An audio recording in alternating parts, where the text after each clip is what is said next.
పీతాంబ పత్రిజీ గారికి మా యొక్క ధన్యవాదాలు. పీతాంబ పత్రిజీ గారికి మా యొక్క ధన్యవాదాలు. స్వరలమాలమ్మకు మా యొక్క ధన్యవాదాలు. నా పేరు సత్యవ్వ, మా సారు పేరు గంగాధరగౌడు, నాతో వచ్చిన సభ్యుల పేర్లు లక్ష్మి, గురలక్ష్మి, సిల్వర్ నాగమణి. మేము సేవకు వచ్చినాము. ఊరి పేరు కురనాపల్లి. మేము నలుగురం సేవకు వచ్చినాము. మేము అన్నీ నీట్గా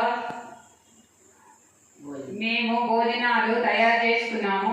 మేము తిన్నాము. మేము అన్ని 3 గంటల ధ్యానం చేశాము. 5 గంటల ధ్యానం 3 గంటల ధ్యానం చేశాము. చెట్లు అవన్నీ మేము నీట్గా తయారు చేశాము. ఇదంతా నీట్గా తయారు చేశాము. అన్నీ మేము శుభ్రత చేశాము. ప్రతి నెల మేము సేవకు వస్తున్నాము. ఇదే డేటులా మేము రావాలని, మాకు ఎప్పుడెప్పుడు వస్తారో ఈ డేటు అని మేము ఎదురు చూస్తున్నాము. మాకు ఆనందంగా ఉన్నది, మాకు ఉత్సాహంగా ఉన్నది. మేము అంతా ఆనందంగానే ఉన్నది. మేము ఇక్కడ వచ్చిన ధన్యవాదాలు చెప్పుకుంటున్నాము. మేము ఇక్కడ ఉన్న మాస్టర్లకు అందరికీ నేను ధన్యవాదాలు చెప్పుకుంటున్నాను. ఇంతకే